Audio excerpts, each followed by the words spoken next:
He was shot 15 times with a .45 ACP. And then, after this guy mag dumped into him, he cross-drew across his chest with his non-dominant hand and upside down using his pinky, shot the guy in the chest. My next guest, that's his story. That's what you're going to be hearing about. You're going to be hearing about what it was like being shot, what it was like returning fire. You're going to hear about all those sorts of gnarly details. So guys, let's get into it.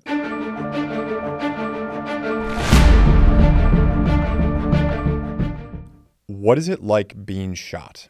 It's kind of hard to really put into words. I remember it takes what feels like a few seconds before you actually realize that it's happening.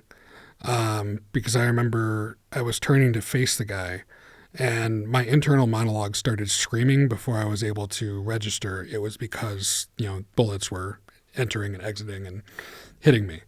And the first 13, it's the entire area around, say, the wound, like say this one here, this whole area, all the nerves are just screaming, and it's deafening. It's almost like one of the voices in your head is just kind of like trying to shout every other voice down. The last two, weirdly, because the gun had heated up, I had one that clipped my femoral in my right leg and one in my stomach that felt more like burns. It's like really heavy burns. Yeah. The earlier ones, and for those of you who don't know, what caliber? I mean, this wasn't a .22 rimfire, right? No, it was he had a black semi-automatic 45 ACP. So these were 45 ACP bullets. Do you know offhand if they're hollow point, if they're full metal jacket? I asked a group of radiologists just out of curiosity, and they believe they were like Hornady critical defense or critical duty that might have been sitting in the magazine for a while. So it's some sort of hollow point, but that was most likely what it was. So you said that the last couple felt like they were burning. Did those get stuck inside of you, or were those through and throughs? Yeah, one in my leg, it clipped my femoral and actually exited through my right butt cheek, I believe.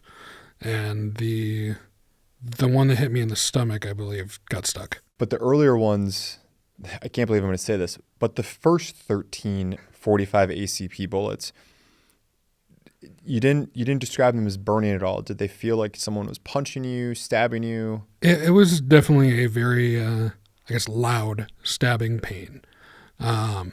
Just from every nerve ending that had been touched was just, it was like being stabbed, like they had all been cut, going down and through on both sides of the arm.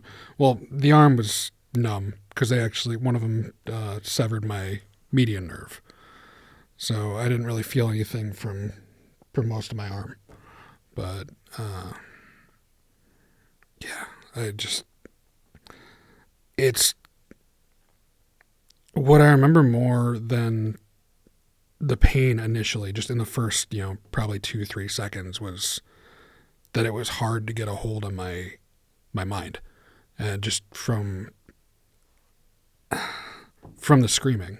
I thought I was screaming out loud, but apparently I didn't make any noise, according to my girlfriend at the time, who was standing right next to me. And it was the second time in 2 years that I had made the I'm going to die scream.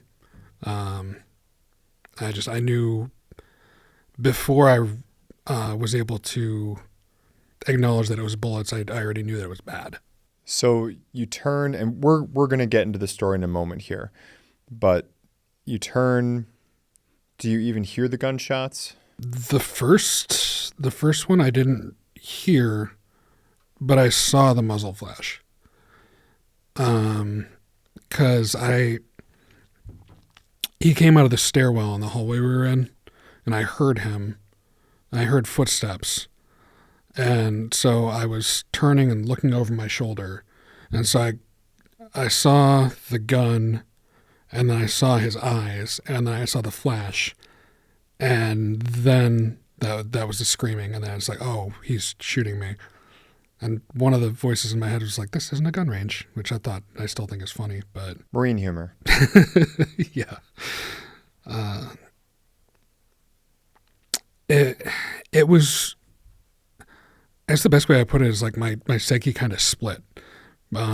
Because the internal monologue screaming never stopped, but there were multiple voices in my head simultaneously. And there was one that was thinking tactically, and there was one that was angry. And it was, because while I was spinning and he was shooting, there was a voice in my head that was like, well, if you try to draw and return fire now, he might actually start aiming. And in that's, the split seconds that this happened, I was able to assess that, he actually had a decent stance and a decent grip. He just wasn't letting the gun reset between trigger pulls. And so I was able to make a decision in that time that, if I survive this volley, then I'll fight back. If you, and maybe there's no answer to this, but if you had to categorize what was the loudest voice in your mind? You said your psyche split between thinking tactically, anger, screaming. Lord knows how many others were going on. Which one do you think was the loudest? I would say the scream. Like it was ever present. It didn't stop. It was, from beginning until he was gone, until he left the hallway. Or even a little bit after, because at one point I yelled at my girlfriend to call 911, or at least I thought I yelled. Apparently it was barely above a whisper, but that was that voice. It was definitely the one that was kind of in the forefront. But I would say the, tactical-minded voice was pretty up there, because I was able to, while knowing I was dying, was able to kind of keep my composure well enough to, not only return fire once he was dry, but to triage and render aid to my own wounds. About what distance was he, would you estimate? He was moving while shooting, so I would say he started probably about 10 to 12, and while emptying the magazine, I'd say he was between 5 and 7. Feet? Yeah, feet. Sorry. So, almost entirely, not quite point blank, but near enough for our purposes. It would have been hard to miss, I think. And he did still almost. He got me in the back of the left foot somehow. And do you think that's just attributable to him just fanning the trigger as fast as he could? Yeah. As I said, he, for the most part, looked pretty solid. He was just, it almost looked like he was kind of trying to force the gun down to fight against the recoil while mag dumping. I think that's how, he ended up, he sprayed me from, basically the shoulder all the way down to the foot in that. There's a good chunk that got me in the torso and the hip and the upper body, but there were a couple that it was just, wildly inaccurate. There was no real decent grouping to it. So he shoots himself dry. Mm-hmm. You said you were hit 15 times. It's a semi-automatic 45 ACP. Good chance 15 rounds may have been all that he had, or at least near enough to that. So it sounds like he hit you, obviously at that distance, but just the same, he hit you. If not every time, then certainly the majority of the times. What do you do? So I assessed, and I remember looking up, because when it started, I still had my back to him, but because I was spinning when it started, I was on the ground kind of in a weird sitting position facing him. And I watched him drop the magazine, and he was very slowly loading another one. And so that was why I decided I needed to fire, because I figured, he was going to get me out of the way and then he was going to take her out.